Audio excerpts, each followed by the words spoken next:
La Universidad Autónoma Metropolitana te invita al Librofest Metropolitano 2022. Hola, ¿qué tal? Yo soy Berenice Bolaños. Hola, yo soy Oscar Juárez. Hola, yo soy Zaida Estrada y somos estudiantes de la Maestría en Literatura Mexicana Contemporánea de la UAM Escapotzalco. Nosotros somos los encargados de dirigir el taller Aproximación a la narrativa de escritoras fantásticas mexicanas. Bienvenidos. El taller Aproximación a la narrativa de escritoras fantásticas mexicanas surge como una propuesta para difundir la obra de escritoras que, en mayor medida, dedicaron gran parte de su producción literaria al género de lo fantástico, mostrándonos, además, personajes conflictuados por el mundo íntimo de la familia a través de elementos significativos dentro del discurso fantástico como lo siniestro, el sueño, el doble y la infancia, entre otras posibilidades. En la ascensión anterior, dedicada a Amparo Dávila, observamos la construcción de lo fantástico desde la ambigüedad de uno de los personajes, que ocasiona el terror de los habitantes de la casa donde se desarrolla la historia.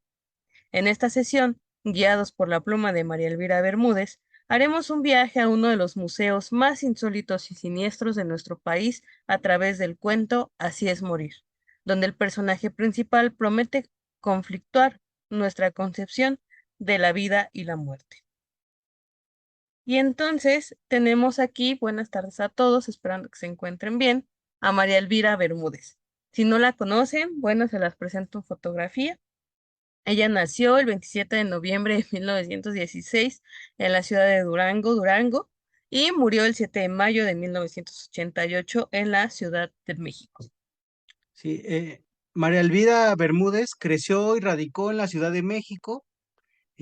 También estudió leyes en la Escuela Libre de Derecho.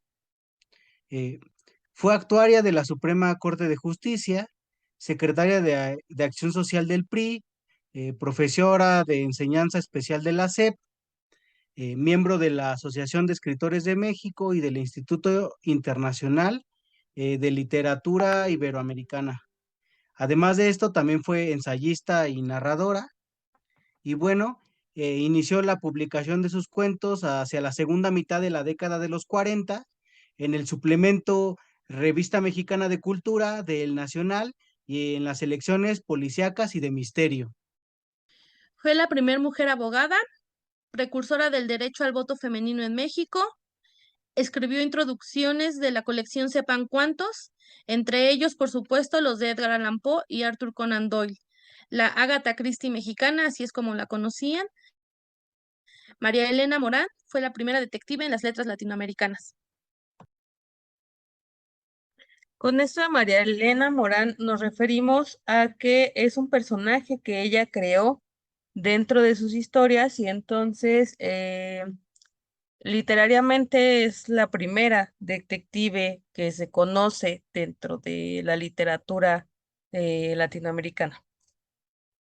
Bien, dentro de su obra publicada tenemos en 1951 Soliloquio de un muerto, en el 53 Diferentes razones tiene la muerte. Esta portada es de una edición muy reciente, tendrá por lo mucho 5 años y se consigue en cualquier librería, entonces si de pronto tienen como más curiosidad después de haber leído el cuento y de esta cápsula sobre sobre Así es morir, la pueden conseguir, se las recomendamos muchísimo. Como les comento, es una edición muy reciente de la UNAM y la encuentran em, en cualquier librería. En el 55, La vida familiar del mexicano. En el 71, Alegoría presuntuosa. En el 84, Cuentos herejes. También en el 84, Detente sombra. En el 85, Muerte a la saga, que es probablemente la más reconocida de todas sus obras, sobre todo por esta parte detectivesca que siempre la caracterizó, y en 1987 en Cono de hormigas. En cuanto a algunos de los premios y reconocimientos que recibió María Elvira Bermúdez, están la mención en los Juegos Florales de Irapuato con su cuento Así es morir, de 1954, la medalla Magdalena Mondragón por su labor periodística en 1983, el gobierno del estado de Durango, el Instituto de Cultura y el Centro Literario Olga Arias instituyeron el Premio Estatal de Cuento María Elvira Bermúdez. Bien, pues una vez ya introducida un poco su vida y su obra y algunos premios que tuvo, vamos directamente con el análisis del cuento Así es morir. Como ustedes vieron, pues María Elvira Bermúdez hace uso de un espacio que todos conocemos, o a lo mejor no presencialmente, pero que hemos escuchado muchísimo durante a lo largo de nuestra vida porque es parte de nuestra cultura mexicana, ¿no?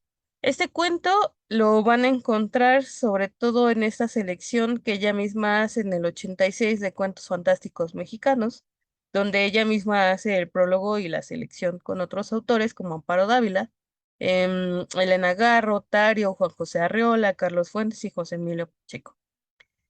Ok, sobre la voz narrativa, como ustedes observaron, vamos a tener de pronto una primera persona que por momentos va a parecer que está hablando solo, ¿no? Hay cuentos en los que a lo mejor parece que se está dirigiendo al lector o a una tercera persona que no sabemos quién es, pero específicamente en este cuento vamos a tener que de pronto este personaje, este narrador, habla como consigo mismo, ¿no? Entonces, de pronto se torna así, como si uno como lector observara desde fuera cómo habla consigo mismo y para sí mismo y no hay nadie más, ¿no? Ficcionalmente, el espacio en el que se desarrolla esta historia, como les comentaba, es el Museo de las Momias de Guanajuato. A lo mejor no todos han tenido la oportunidad de irlo a visitar, pero sí lo han visto en las películas, por ejemplo, con El Santo, o les han contado, o a lo mejor, o sea, siempre es una referencia cultural muy mexicana. Entonces, pues podemos darnos una idea más o menos de cómo se trata este ambiente, ¿no? Y retomando un poco a lo que les comentábamos en la introducción, siempre este espacio en el que se van a desarrollar los cuentos fantásticos influye muchísimo, ¿no? Justamente a que se pueda hablar de una irrupción de la realidad o de la no realidad, ¿vale? Ahora, ¿cuál es la situación de todo el cuento? Lo podríamos resumir en algo muy preciso, ¿no? Un hombre que apuesta 50,000 pesos con su amigo Ramos a que logra pasar una noche encerrado en el Museo de las Momias de Guanajuato. El trato se rompe si él pide ayuda o da algún indicio de querer salir. Entonces ya desde aquí pues uno se puede dar como idea, ¿no? De a lo mejor de decir, ay, qué hombre tan valiente, ¿no? O qué hombre tan necesitado, ¿no? O uno piensa muchas cosas porque dice, ¿cómo te vas a quedar encerrado, ¿no? Con las momias. Entonces, ya desde estas primeras páginas, desde estas primeras líneas, María Elvira Bermúdez pues nos pone en un contexto real, ¿no? Que es, existe el museo, pues una apuesta, ¿no? Todos hemos en algún momento apostado alguna vez, o sea, es parte de la cotidianidad, es lo que ella utiliza para después dar paso a lo fantástico.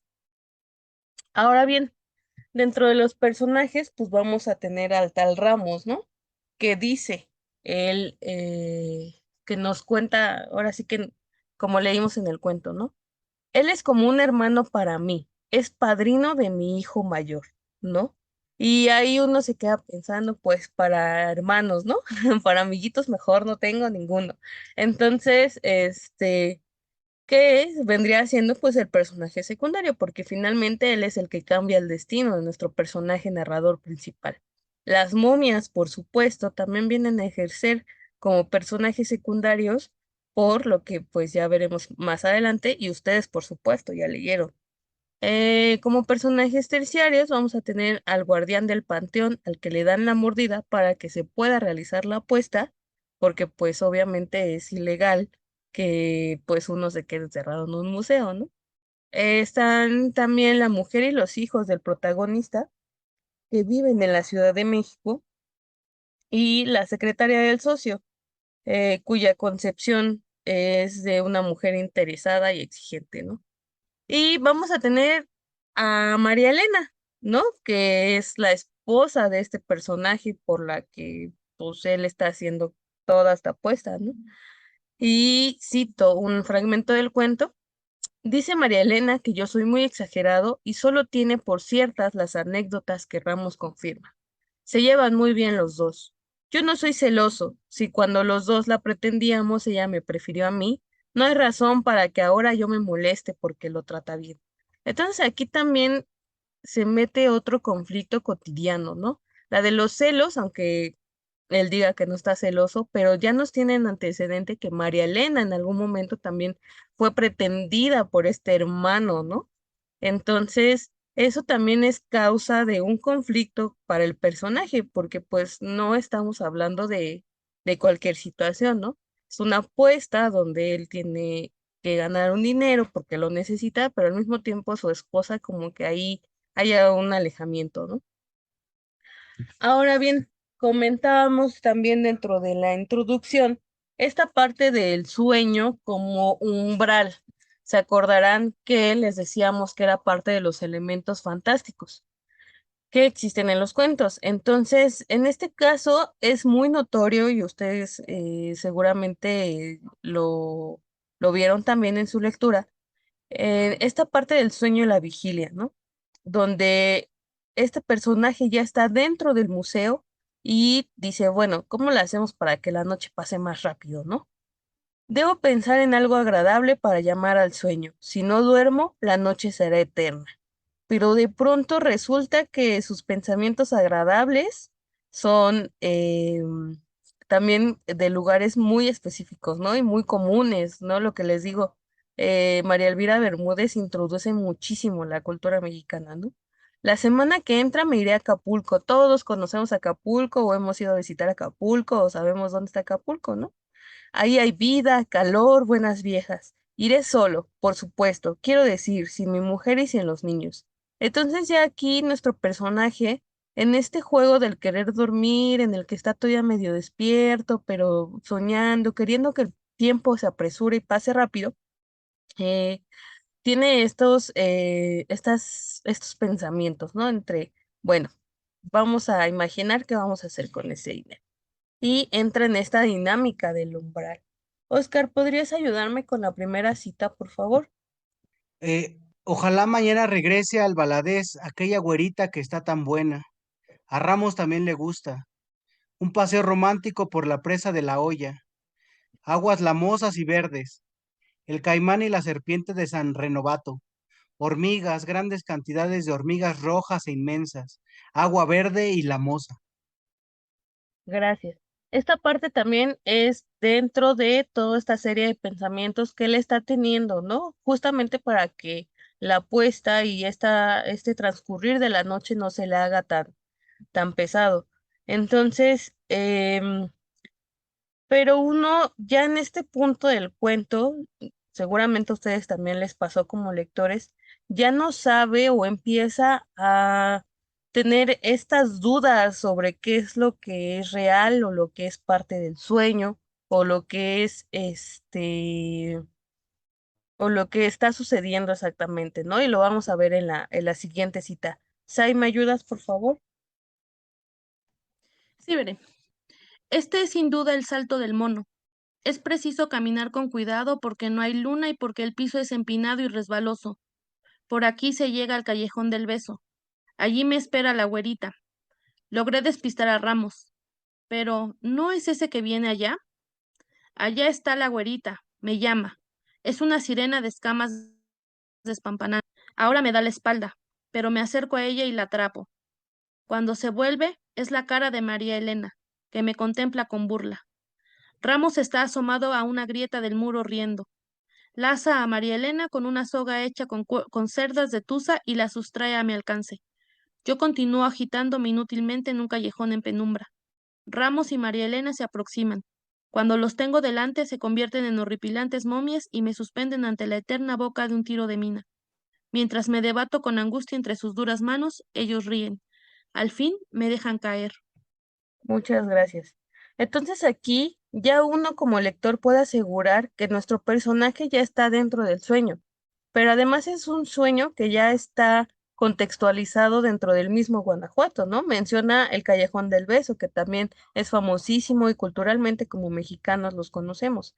Entonces, y además está aquí inconscientemente, si seguimos en esa dinámica de que el espacio ahora es el sueño, está metiendo su problemática con su esposa y su amigo, ¿no? Entonces, aquí el mayor conflicto de él todavía, insisto, ¿no? Partimos de la afirmación, no estoy celoso, pero en mi sueño, entonces me imagino que María Elena está con Ramos y que voltea y que se burla de mí. Entonces, aquí ya estamos en otro mundo en el que nuestro personaje está en el sueño, sus deseos o sus preocupaciones inconscientes están saliendo a flote, mientras que la realidad va bajando. Ahora, cuando finalmente parece que despierta de este sueño, no los podríamos imaginar asustado, ¿no? Dice tal cual, ¿dónde estoy? Ah, estoy con las momias de Guanajuato. Estaba soñando. Aquí es donde está la afirmación, ¿no? Si no despierto a tiempo, hubiera caído al fondo de la mina. Pero, ¿qué digo? ¿Por qué nunca se morirá uno en los sueños? Cuando el peligro es inevitable, el sueño se disipa. No ha de ser por la benevolencia del sueño, sino por el rigor de la muerte, que no admite parodias. Entonces, en este punto, otra vez volvemos como lectores a la realidad, ¿no? Ya nos dio estos puntos, estas señales, em, estos indicios de que entró a la realidad,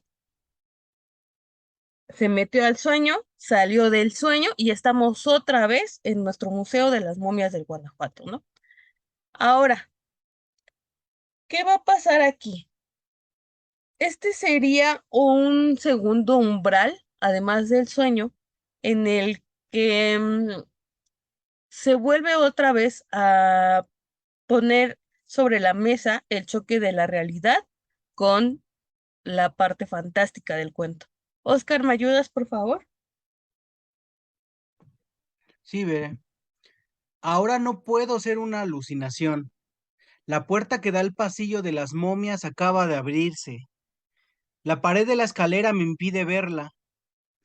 Ha de ser la inofensiva corriente de aire que se confabula con los latidos de mi corazón para sacarme de quicio.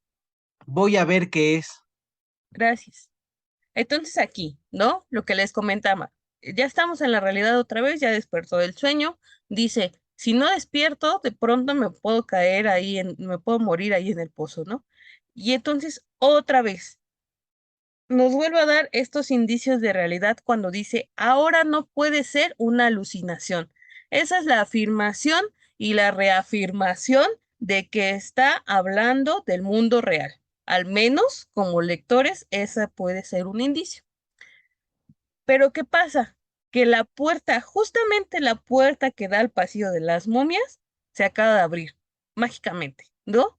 Así inesperadamente, así de pronto, y entonces eso le llama la atención, porque dice, bueno, ¿no? Si ya se abrió la puerta, en el momento en el que cruza, ese podría ser otro umbral que nos va a poner o nos va a colocar como lectores en esa nueva, en ese nuevo punto del cuento fantástico, del elemento fantástico.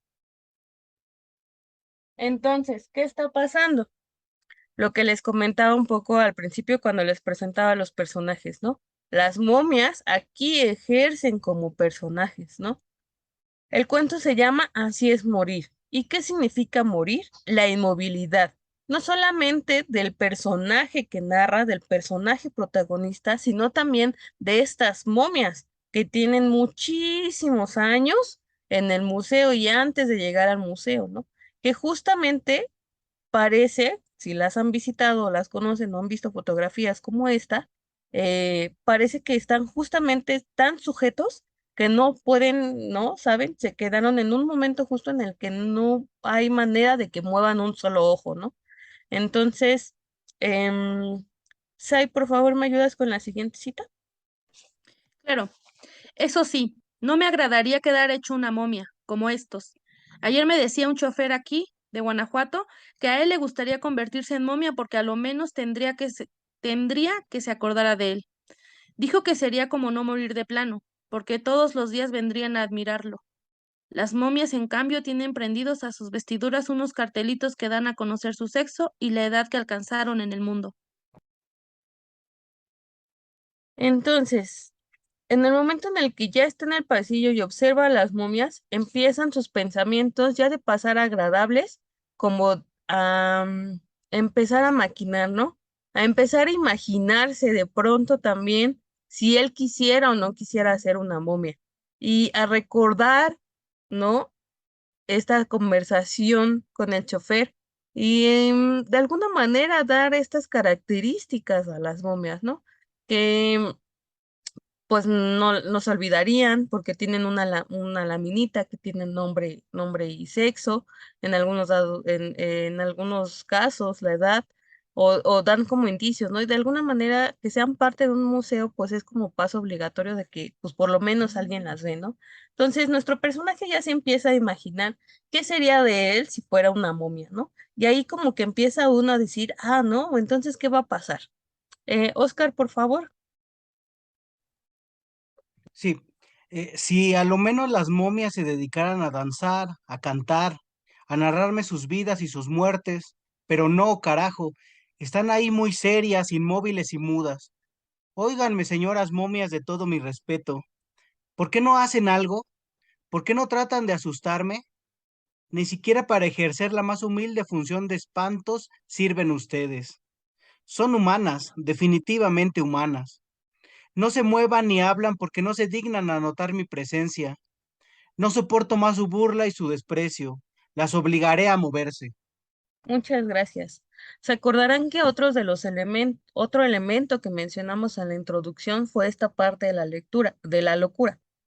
Aquí de pronto uno podría imaginar como lector que nuestro personaje ya está como tan desesperado que empieza a ver a las momias como seres humanos vivos que no realizan ninguna acción, no porque sean momias, sino porque no le quieren hablar, ¿no? Se creen como superior a él y entonces nuestro personaje empieza ya a delirar, ¿no? Un poco a caer en este vacío en el que pierde la razón porque el tiempo que lleva dentro del museo o ya en este juego de realidad y realidad lo tiene tan confundido que ya no sabe exactamente qué hacer, ¿no? Y decide, ¿no? Dice, las obligaré a moverse. Em, y al mismo tiempo, mientras está reclamándoles de alguna manera a estas momias, es interesante ver este papel de la memoria en el sentido que nuestro personaje nos va dando la información acerca de las culpas que él siente.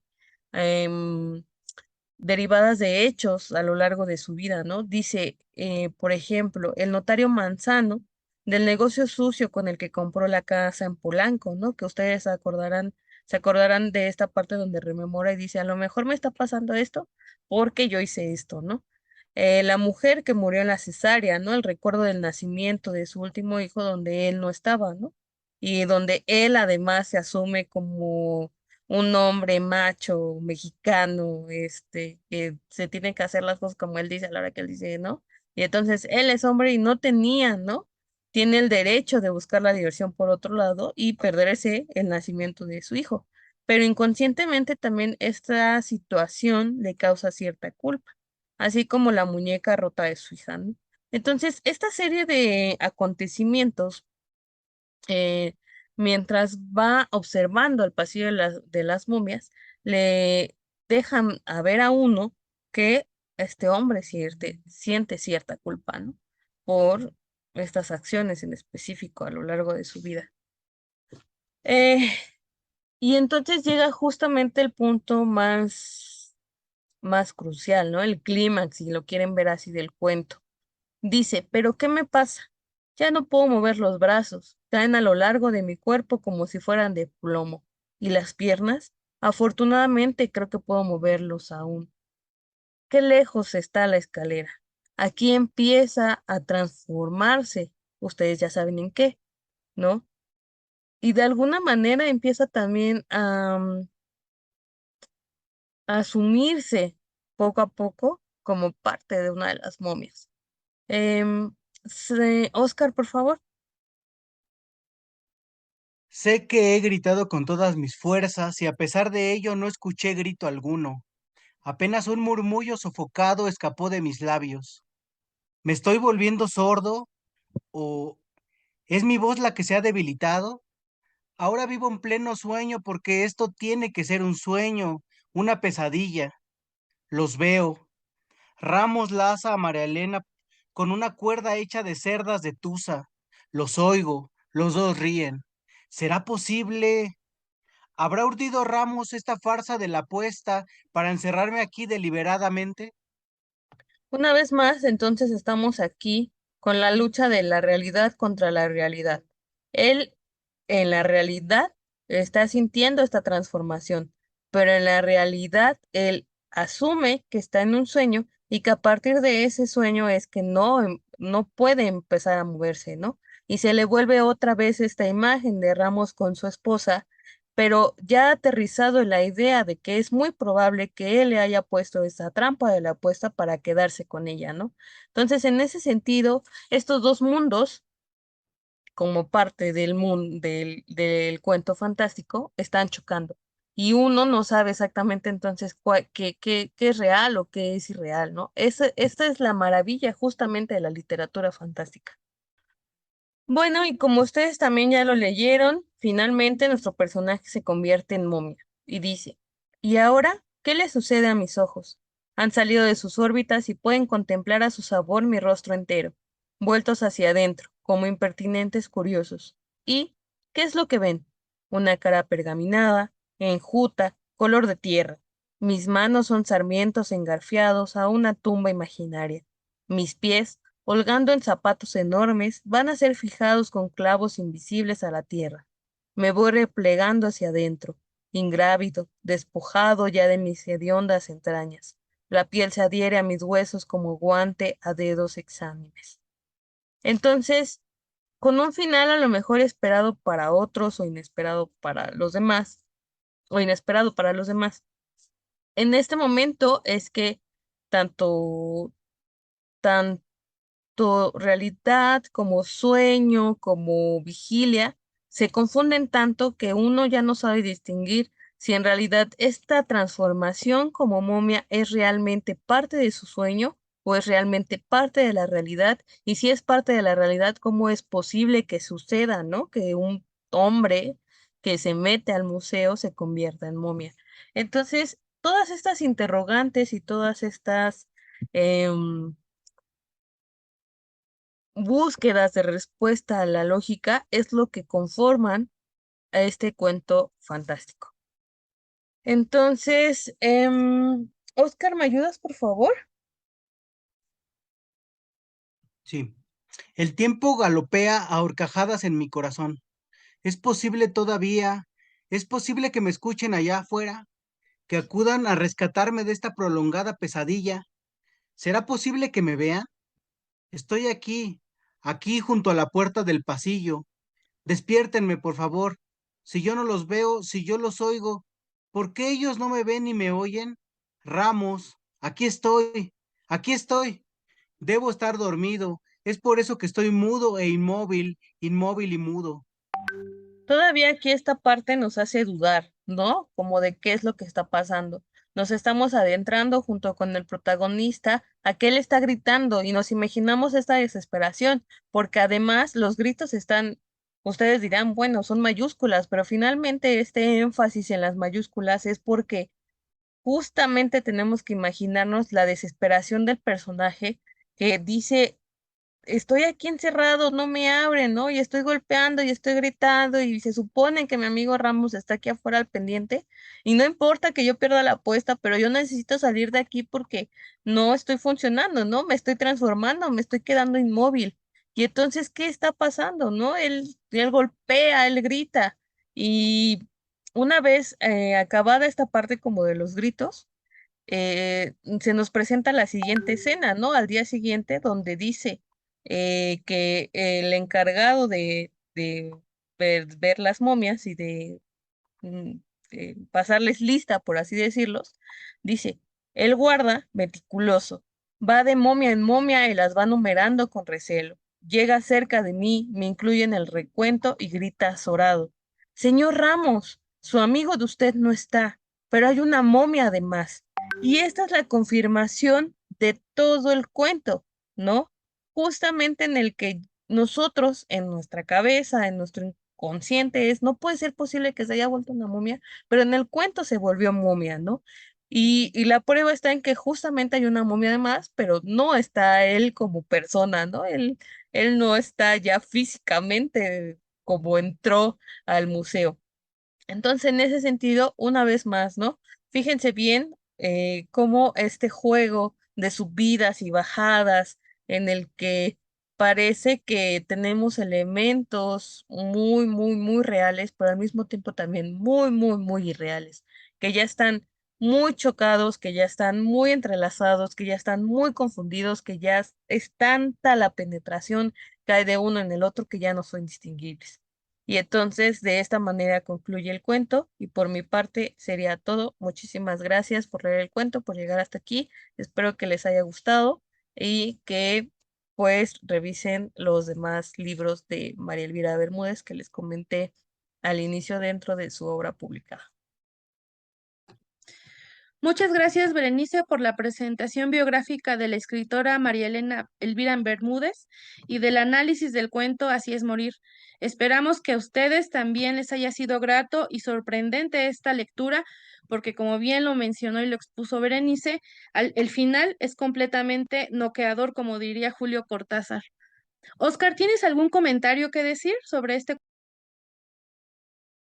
Sí, a mí me gustaría hablar en general sobre este tema de las momias porque me parece una cuestión, pues desde muchos puntos de vista impresionante, eh, pues dado que se trata de la existencia de muertos eh, que se han desintegrado dadas las particularidades del suelo o algunas otras condiciones ambientales, ¿no? Dependiendo del relato de la película. Y en ese sentido, en la literatura y el cine, pues han aparecido obras que se refieren sobre todo pues a la momia egipcia, ¿no? Lo que hemos podido ver en producciones de otros países. Pues un ejemplo de esto sería, por ejemplo, la primera película de momias, que es The Mummy de 1932, que está protagonizada por Boris Karloff, el mismo actor que interpretó a Frankenstein. Y pues nosotros aquí también tenemos un universo, como lo comentó Bere en la presentación, que sería, por ejemplo, El Santo contra las momias de Guanajuato, ¿no? Una película de 1970, donde se deja de lado esta momia egipcia y se opta por una momia que tenga que ver con la tradición mexicana. Y bueno, en este sentido, además del cuento de Bermúdez, pues existen algunos otros relatos que tratan esta figura, aunque no es un tema muy explotado por la literatura mexicana, pues es interesante, tal vez si ustedes tienen tiempo, pues acercarse a alguno de estos relatos, pues yo recuerdo dentro del libro Tiene la noche un árbol, que ya nos había comentado Zaida anteriormente, con Guadalupe Dueñas, pues está el cuento Guía en la muerte, ¿no? Donde podemos ver este acercamiento a las momias de Guanajuato, pero también hay otras escritoras como Emma Godoy, quien amaron a sus muertos en 1985, también trata este tema. Este cuento está incluido en el libro La mera verdad o puros cuentos. Y bueno, también hay otro cuento de Cecilia Colón, que se llama La momia de Santo Domingo, eh, que también rescata a este personaje y lo sitúa en uno de los conventos de la Ciudad de México. Y bueno, no nos queda más que pues darle las gracias a Bere y que nos sigan en las cápsulas que todavía nos faltan. Muchas gracias. Muchas gracias a Berenice por la presentación de María Elvira Bermúdez. Muchas gracias a Óscar Juárez también por sus comentarios. Agradecemos su presencia a ustedes como lectores y video escuchas. Los esperamos para la siguiente cápsula que se tratará sobre el cuento La jaula de tía Enedina, un cuento también muy interesante de la escritora mexicana Adela Fernández. No olviden que pueden contactarnos a través de nuestro correo electrónico que es escritorasfantásticasmexicanas@hotmail.com por si tienen alguna duda o desean que nosotros les recomendemos tanto obras literarias como películas, así como lo hizo mi colega Oscar Juárez. Hasta la próxima.